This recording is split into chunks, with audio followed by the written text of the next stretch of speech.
Hi, my name is Paul Micarelli, and this is my son Paul Giuseppe, and we are thinking aloud.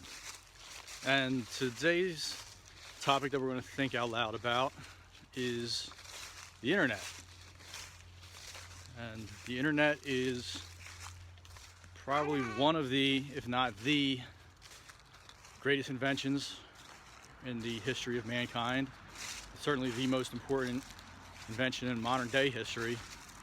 And there's a lot of debate, especially now with the controversies around social media and all the misinformation on the internet of whether the internet is a good or a bad thing.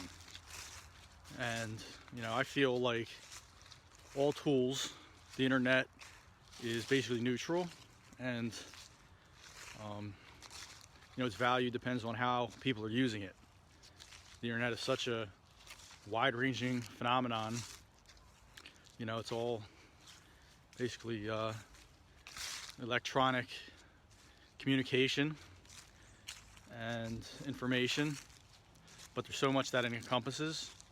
The internet really started to kind of become ubiquitous around when I was in college, and that's when I really first started to become familiar with the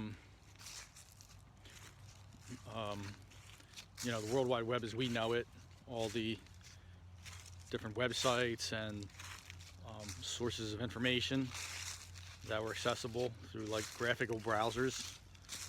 And since then, back then it was mostly informational. It was mostly doing research and finding websites or forums or things like that you were interested in, or that information that you needed. But now, there's many different facets to the internet that have kind of taken over. Commerce, social media. These are, two of the big kind of uses of the internet nowadays. And, social media is kind of coming to everybody's life. Anybody who has any kind of internet connection or a computer or a mobile device is involved with social media usually somehow. There's so many different websites out there, social media platforms, and there's obviously some main ones, and some of these websites are becoming very controversial for various reasons, whether it's how they handle people's information, whether it's the kind of information that the site's algorithms are allowing to be shown to the users. So some of these giant companies and platforms are really kind of in all of our lives. And back when I was growing up, privacy was kind of an important thing, the right to privacy. And now that's kind of out the window in a lot of ways. Everybody's presence is online in some way. And it's something that we as a society are trying to grapple with. We're trying to figure out how to deal with this kind of invasion of the internet into our lives. And it's in a lot of cases it's not really an invasion, it's a voluntary insertion into the social media world. People are just putting all their information out there, and me included. For me, social media nowadays is a way to connect to people, like family and friends that I don't see a lot and don't talk to. And it's very hard in the modern world and with our busy lifestyles to meaningfully connect to people, and to a lot of people. So social media is kind of like an easy way to do that. But obviously has its downfalls too. I also use it to promote businesses and my my artwork and things like that. A lot of people use the internet or use social media to socialize, to kind of debate people or put their opinions out there. I don't really do too much of that.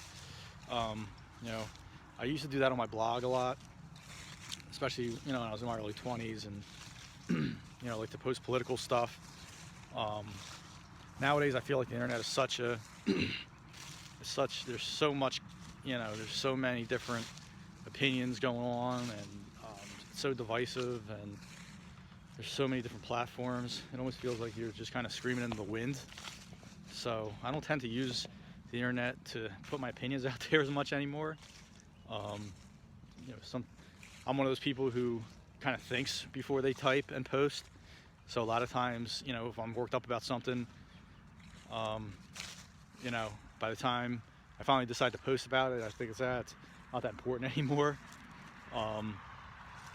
So I've always kind of been that way. Anything I post, I kind of think about, because I've always tried to have kind of forethought and foresight into what I was posting, and tried to think, okay, in 20 years, if this is still, you know, being viewed by people, how's it, you know, is it still going to hold up?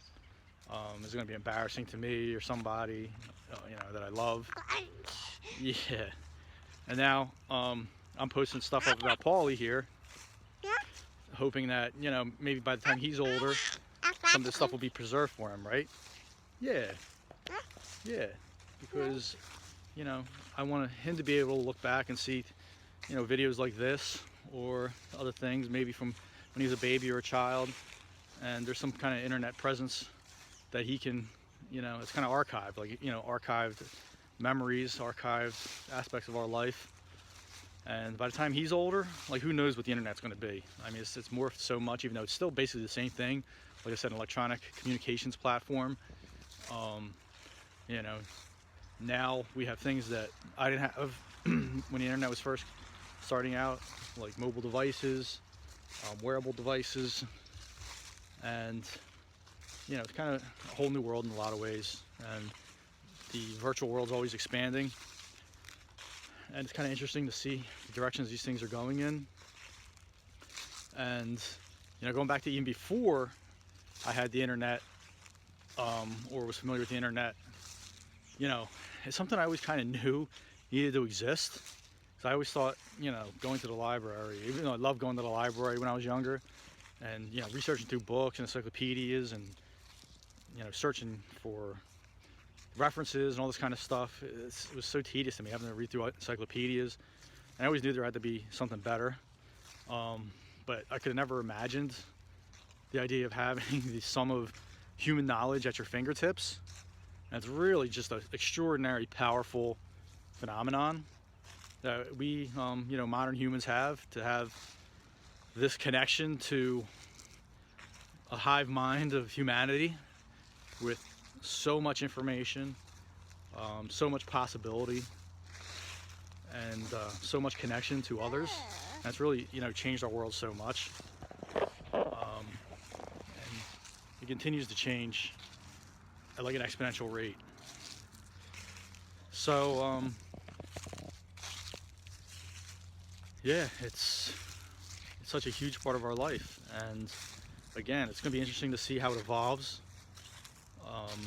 You know, the genius of the internet is that it's non-localized. It's not a centralized kind of system, and that was by design. And it's another testament to science and engineering, how amazing that this creation is, and you know, again, just how ubiquitous and how widespread it is throughout, you know, our society, and how it influences our society. It's just this amazing invention, which is, it's invisible, you know, it's almost an abstraction, but it's such an integral part of our lives now.